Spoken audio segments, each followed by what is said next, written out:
The opulent marble-clad lobby of the Grand Viridian Hotel, a flagship property in a global chain renowned for its five-star luxury, usually exuded an air of hushed, expensive tranquility.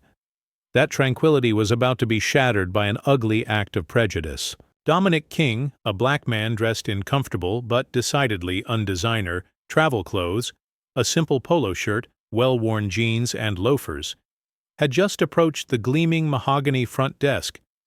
He'd flown in on his private jet, a red-eye from a grueling series of international business meetings, and looked, he knew, more like a tired traveler than a multi-billionaire real estate mogul. He simply wanted to check into the presidential suite he always kept reserved under a discreet corporate name.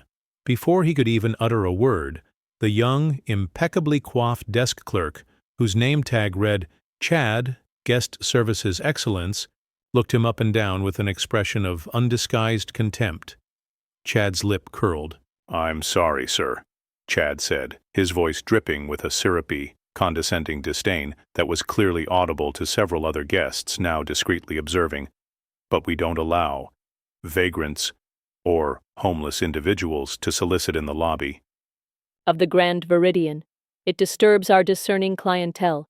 Please remove yourself immediately before I am forced to call hotel security." Dominic King, a man who owned this hotel, this entire global chain, and the very land upon which it stood, blinked slowly, a flicker of disbelief, then a cold, dangerous calm settling in his weary eyes. "Homeless trash?" he repeated, his voice quiet, almost a murmur, yet carrying an unexpected weight. "Young man, are you quite sure that's the assessment you wish to make?" Chad, clearly mistaking Dominic's quiet tone for fear or acquiescence, puffed out his chest, basking in his perceived authority and the attention of the other guests. "Oh, I'm quite sure, sir," he sneered, emphasizing the "sir" with a mocking tone. "You fit the profile perfectly. Disheveled, loitering, probably looking for a handout or a warm place to sleep. Well, this isn't a shelter. This is a high-class establishment. Now, are you going to leave peacefully, or do I have to make this unpleasant?" He reached for the internal phone, his fingers already dialing. Unpleasant. Dominic's voice, though still quiet, now held an edge of Arctic ice. "Son, you have no earthly idea what unpleasant is about to become for you. For those words, for that assumption, you will lose your job before this hour is out. That I personally guarantee." Chad threw back his head and laughed, a loud, braying, utterly contemptuous sound that drew even more attention. "Lose my job because of you, a delusional broke bum threatening me? That's rich! That's the funniest thing I've heard all week. Security!" he barked into the phone. "Code 3 in the main lobby. We have a belligerent transient refusing to leave, making threats against staff. Escort required immediately." He slammed the phone down, a triumphant smirk plastered across his face as he looked at Dominic. "You were saying something about me losing my job, old man? You'll be lucky if you don't spend the night in jail for trespassing and harassment." Two burly hotel security guards, all muscle and mirrored sunglasses, arrived within moments, their expressions grim, their movements practiced. Chad pointed a dramatic, trembling finger at Dominic. "That's him, officers. The vagrant. He's been abusing staff, refusing to leave, probably casing the place for a robbery. Get him out of here, and make sure he doesn't come back." Tepsi guards without a word moved to flank Dominic. One grabbed his arm roughly. "All right, buddy, let's go," the guard growled. "You heard the man. Nice and easy, or we do this the hard way." Dominic didn't resist physically. He simply looked at the guard's hand on his arm, then up at the guard's face, his eyes like chips of obsidian. "I would advise you to remove your hand, officer," he said, his voice still low, but now with a note of command that made even the burly guard hesitate for a split second. "You are assaulting a guest, and you are making a very serious error in judgment based on the misrepresentations of that clerk." Chad, emboldened by the presence of security, strutted forward. "A guest? You? Don't make me laugh. The only thing you're a guest of is the gutter. Now get out, you filth, before I have you charged with public indecency as well for stinking up my lobby." He actually made a theatrical gesture of waving his hand in front of his nose. The few other guests in the lobby, a wealthy-looking older couple, a group of businessmen, were now openly staring, some with amusement, some with mild disgust directed at Dominic, clearly buying into Chad's assessment. No one spoke up for Dominic. No one questioned Chad's outrageous behavior. As the guards began to forcibly escort Dominic towards the main entrance, his worn leather briefcase, a gift from his late father, containing not much of monetary value, but immense sentimental worth and perhaps, just perhaps, a few very important initial documents related to his global real estate empire, slipped from his grasp and clattered onto the marble floor. One of the guards, with a sneer, kicked it dismissively toward the door. "Don't forget your luggage!" he jeered. Dominic stopped. He looked at the briefcase, then back at Chad, who was now beaming, preening for the audience in the lobby. "That briefcase," Dominic said, his voice a low, dangerous thrum, "and your profound lack of discernment will cost you and this hotel's current management far more than you can possibly comprehend." He then allowed himself to be ushered out onto the sidewalk, the grand doors of the Grand Viridian Hotel closing behind him with a quiet, expensive sigh. He stood on the curb for a moment, watching as Chad high-fived one of the security guards, both of them laughing. Then Dominic calmly reached into his pocket, not for spare change, but for his secure, encrypted satellite phone, the one that connected him directly to his global executive team. He dialed a number. "Isabel," he said, his voice now devoid of all weariness, replaced by a steely, surgical precision. "Dominic here. I'm at the Grand Viridian, our flagship New York property, or rather, I was just forcibly ejected from it, accused of being homeless." He listened for a moment to the undoubtedly shocked and spluttering response from his chief operating officer on the other end. "No, I'm quite all right.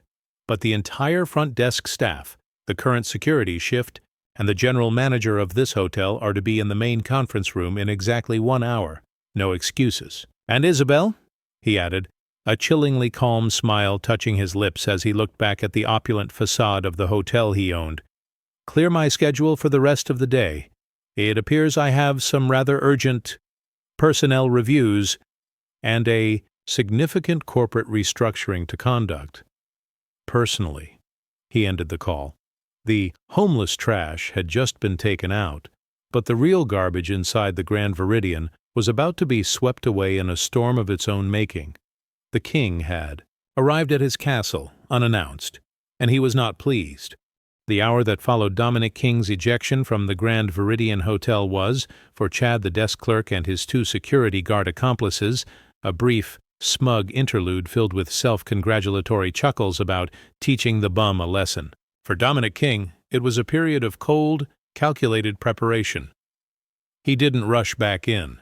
Instead, he had his driver, who had been discreetly waiting a block away, take him to one of his smaller private penthouse offices a few streets over. An office unknown to the Grand Viridian's general staff, but well known to his global executive team. There, he showered, changed from his travel-worn clothes into an impeccably tailored, understated but clearly very expensive Bryony suit, and had a brief, concise call with Isabel Moreau, his formidable chief operating officer, who was already en route to the Grand Viridian via helicopter from their Connecticut headquarters. "Isabel," Dominic had said, his voice calm but with an edge of glacial displeasure. "The flagship New York property. There's a cancer in the front-of-house staff and potentially extending to management. I experienced it personally. Conference room C, 1 hour from my initial call. Everyone involved in the incident this morning, plus the general manager, Mr. Alistair Henderson, I believe his name is, and have an emergency HR and legal team on standby, very discreetly at the hotel. This will be a significant restructuring." Precisely 1 hour and 15 minutes after he'd been thrown out onto the sidewalk, Dominic King, looking every inch the global real estate magnate he was, walked back into the opulent lobby of the Grand Viridian. He was not alone. Flanking him was Isabelle Moreau, a woman whose chic Parisian power suit and piercingly intelligent gaze could make seasoned CEOs tremble, and two very large, very serious-looking men in dark suits who were clearly not hotel security. These were Dominic's personal executive protection detail. Chad, the desk clerk, was back at his post, preening after recounting his heroic tale to the incoming shift. He saw Dominic approaching, and his face contorted into a mask of furious disbelief. "You again?" he shrieked, his voice cracking. "I told you to get out, you filthy—" He stopped mid-insult as he registered Isabelle Moreau and the two imposing figures beside Dominic. A flicker of confusion, then dawning unease crossed Chad's face. Who are these people? Are you trying to cause more trouble? Security!" he yelped, reaching for the phone again. "That won't be necessary, Chad," Isabelle Moreau said, her voice quiet but carrying an authority that made Chad's hand freeze. "Mr. King is here for a meeting, a rather important one, with you, your security colleagues from this morning, and your general manager, Mr. Henderson, in conference room C, now." She didn't raise her voice, but her tone brooked no argument.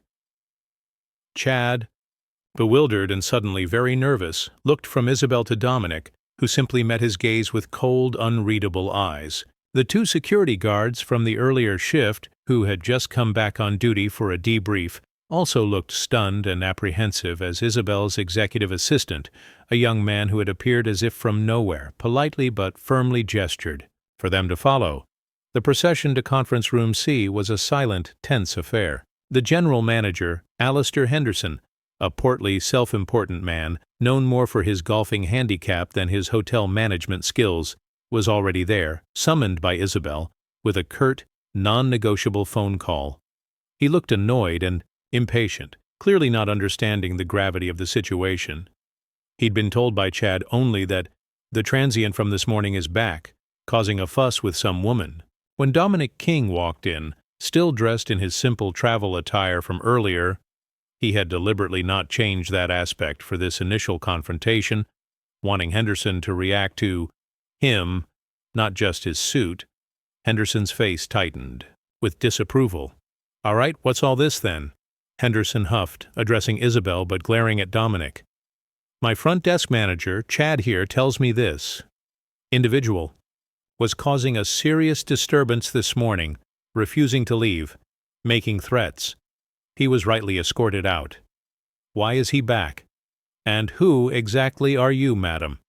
"I am Isabelle Moreau, Chief Operating Officer of Viridian Global Holdings, the parent company of the Grand Viridian Hotel Group," Isabelle stated icily. "And this," she gestured to Dominic, "is Mr. Dominic King. He has some feedback regarding the level of guest services excellence he experienced at this flagship property today." Henderson's eyes widened slightly at the mention of Viridian Global Holdings, but he still didn't quite grasp the full picture. He looked at Dominic's simple clothes, then back at Chad, who was now looking increasingly terrified. "Feedback. About what?" "Chad is one of our most assertive, clerks. He followed protocol for dealing with vagrants and trespassers, as I understand it. He clearly hadn't reviewed the security footage or spoken to anyone but Chad." "Vagrants and trespassers, Mr. Henderson?" Dominic King finally spoke, his voice still quiet, but now laced with a dangerous calm that filled the opulent conference room.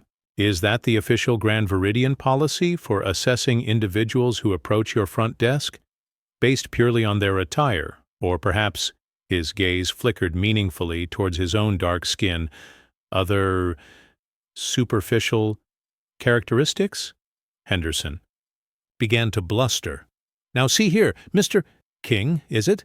We have a certain standard to maintain, a certain clientele we cater to." Chad made a judgment call, perhaps a bit enthusiastically, but his job is to protect the ambience of this establishment. "Protect it from whom, Mr. Henderson?" Dominic pressed, his voice still deceptively soft.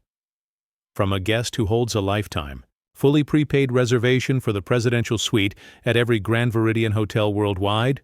from a guest whose private jet was, at that very moment, parked at Teterboro, awaiting his return after what was supposed to be a brief, restful stay. In his own hotel, the color drained from Alistair Henderson's face.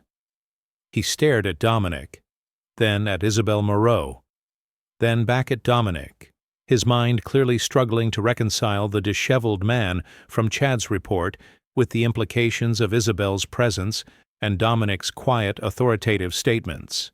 His own hotel? He stammered, looking at Isabel for confirmation.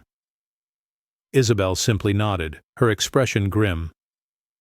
"Mr. Dominic King," she stated, her voice devoid of all warmth, "is the founder, majority shareholder, and chairman of the Board of Viridian Global Holdings. He owns this hotel, Mr. Henderson. He owns all of them." If Henderson had looked pale before, he was now positively ashen. Chad let out a small, strangled whimper and seemed to shrink into his chair. The two security guards looked like they wanted the earth to swallow them whole. "So, Mr. Henderson," Dominic continued, his voice still quiet, but now with an undertone of thunder, "let's revisit this. Your desk clerk, Chad, publicly accused me in my own hotel lobby of being homeless trash and a vagrant. He called for my forcible removal.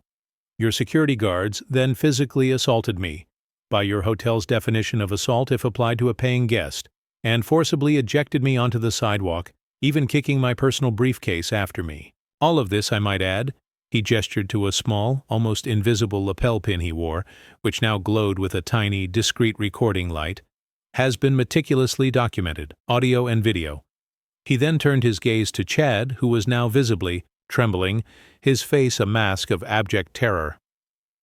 "Chad," Dominic said, his voice deceptively gentle, "why don't you tell Mr. Henderson and Ms. Moreau and these security officers in your own words exactly what transpired in the lobby this morning? Don't leave out any details, especially the parts where you described my person, my presumed financial status, and your colorful coke assessment of my right to even be in this building." What followed was a torturous, excruciating hour for Chad, Henderson, and the two security guards. Dominic, with Isabel Moreau occasionally interjecting with a pointed question or a request for clarification from a thick file of personnel records and hotel policy documents she had produced, calmly, relentlessly, and forensically dissected the entire incident. Chad's initial bluster quickly crumbled into a pathetic, blubbering mess of contradictory statements, lame excuses. He didn't look like a billionaire. And eventually, desperate, groveling apologies. Henderson, trying to salvage his own career, attempted to throw Chad under the bus, claiming Chad had acted rogue and against established hotel policy, a claim Isabel Moreau immediately demolished by producing the Grand Viridian's official and woefully inadequate diversity blind, guest profiling and security escalation protocol, a protocol Henderson himself had signed off on. The security guards, when questioned by Dominic about their use of force and their justification for ejecting him, could only stammer that they were following Chad's lead and assumed he was a legitimate threat based on the clerk's assessment. Throughout it all, Dominic King remained a figure of immense, controlled power. He wasn't shouting. He wasn't ranting. He was dissecting, exposing, revealing the layers of prejudice, incompetence, and systemic failure within his own flagship hotel. He learned that Chad had a history of similar, though less extreme, complaints from minority guests, complaints that Henderson had consistently buried or dismissed. He learned that the security training was woefully inadequate. He learned that the culture of excellence he had always believed defined the Grand Viridian brand had, at least in this location, rotted from within, replaced by a culture of snobbery, profiling, and petty tyranny. The air in Conference Room C grew heavy with the stench of fear and impending doom for those on the receiving end of Dominic's quiet, methodical inquisition. The personnel review was in full, devastating swing. Chad was openly weeping. Henderson was sweating through his expensive suit, his face a mask of gray despair.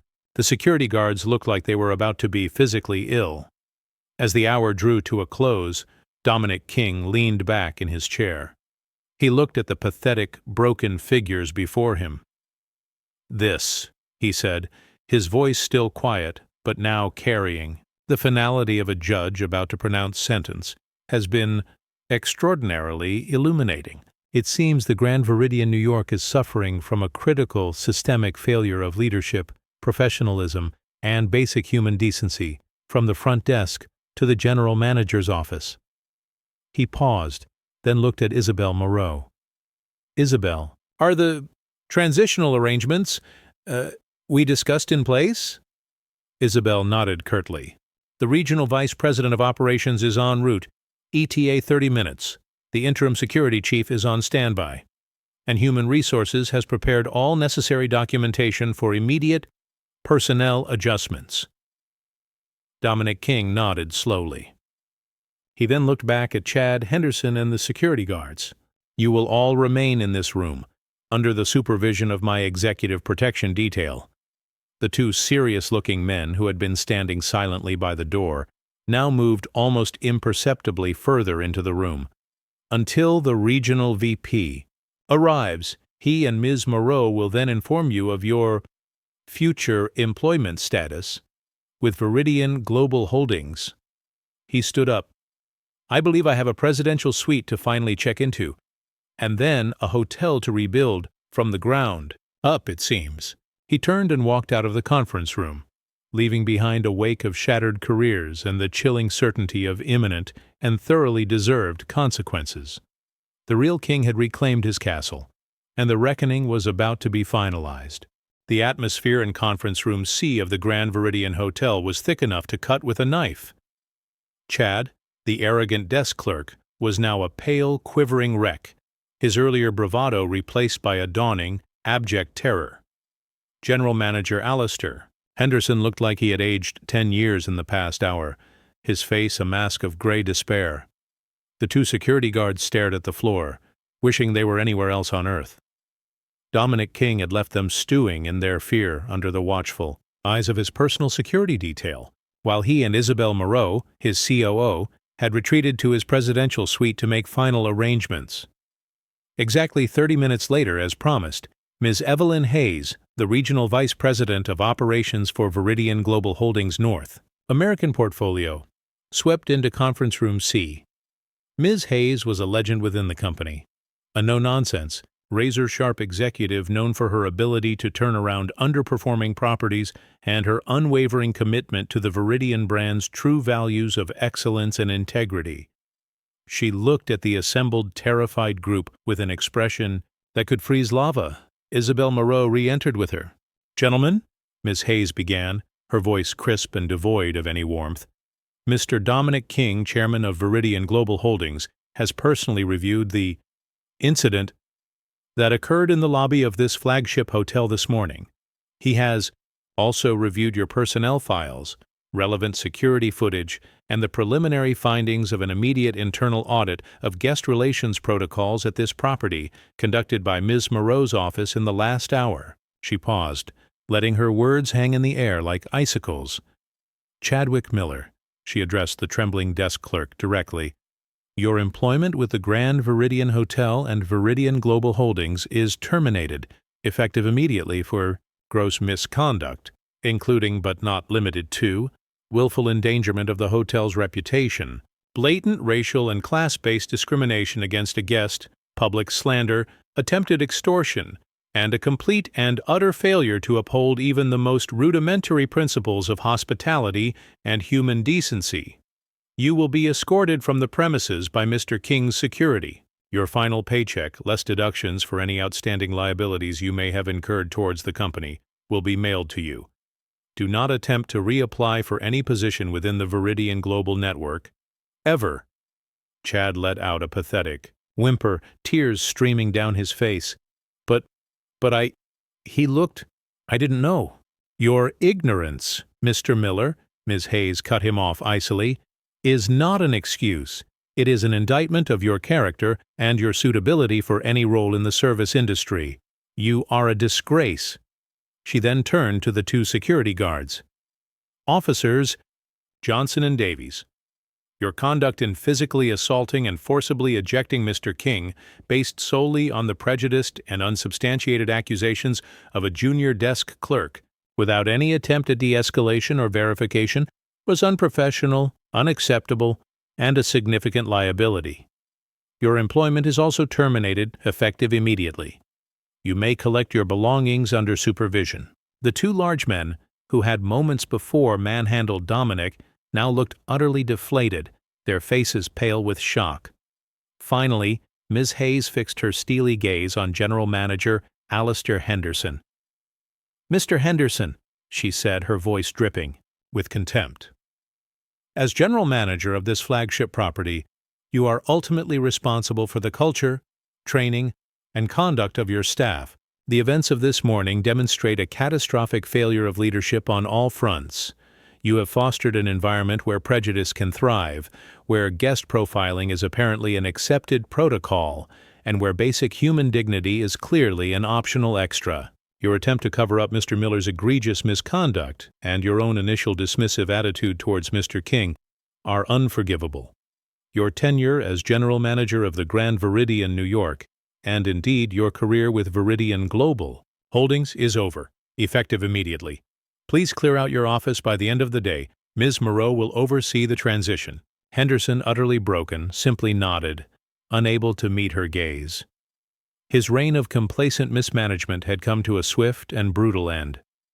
As Chad, Johnson, Davies, and a now former General Manager Henderson were being quietly but firmly escorted out of the conference room and then, very visibly through the main lobby, past stunned colleagues and curious guests, Dominic King re-entered, accompanied by Isabel Moreau and Ms. Hayes.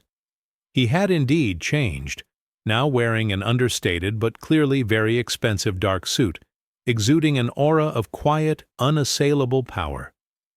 He had called an emergency all-hands meeting for available hotel staff in the hotel's grand ballroom. The room was packed, the atmosphere a mixture of fear, anxiety, and intense curiosity. Dominic King stepped onto the small stage. He didn't need a microphone. His voice, though calm, filled the room. "Good afternoon, everyone," he began. "My name is Dominic King. I am the founder and chairman of Viridian Global Holdings, the company that owns this hotel and every Grand Viridian hotel around the world." A collective gasp went through the ballroom. Most of these employees had only ever heard his name as a distant, almost mythical figure.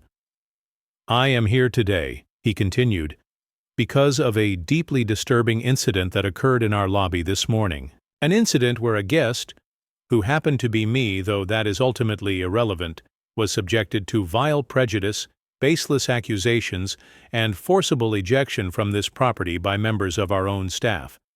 This is not just unacceptable, it is an affront to everything the Viridian name is supposed to stand for: excellence, respect, integrity, and an unwavering commitment to treating every single individual with dignity." He then calmly, factually, recounted the events, without embellishment, without histrionics. He spoke of Chad's words, of Henderson's failures, of the culture that had allowed such an incident to occur. "This rot," he said, his voice hardening, "stops today.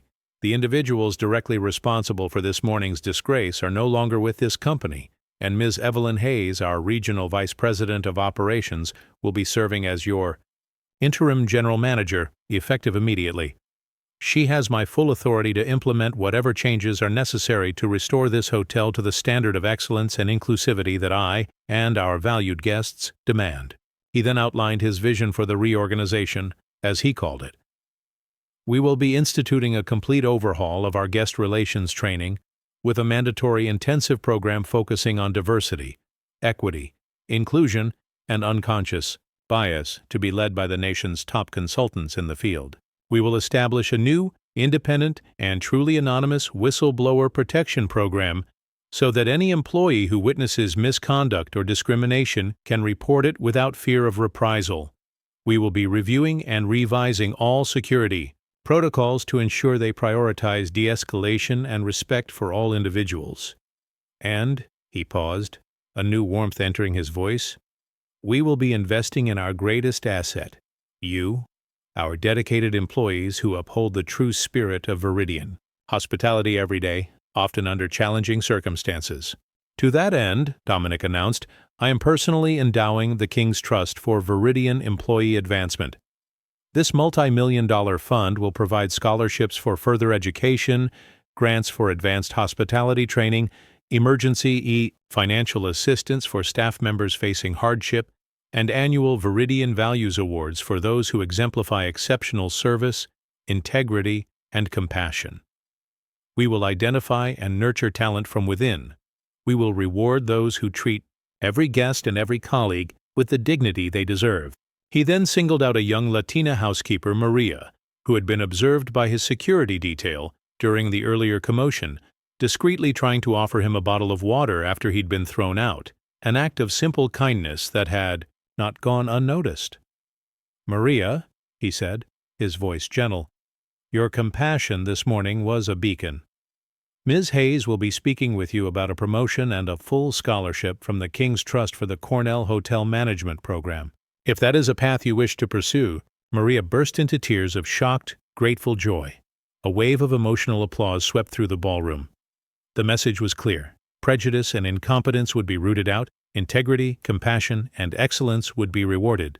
The fear in the room began to transform into a palpable sense of hope and renewed purpose. The final scene. 6 months later. The Grand Viridian, New York, is a transformed place. The lobby buzzes with a quiet, confident efficiency, the staff diverse, professional, and genuinely welcoming. Ms. Evelyn Hayes, the interim GM, has indeed implemented sweeping, positive changes. We see Maria, the former housekeeper, now looking sharp and confident as an assistant front office manager, expertly handling a VIP check-in. Chad, the former arrogant desk clerk, is seen in a brief, almost comedic cutaway. He's working the late shift at a rundown, 24-hour convenience store in a rough part of town, looking miserable, disheveled, and being berated by a demanding customer over the price of a stale donut.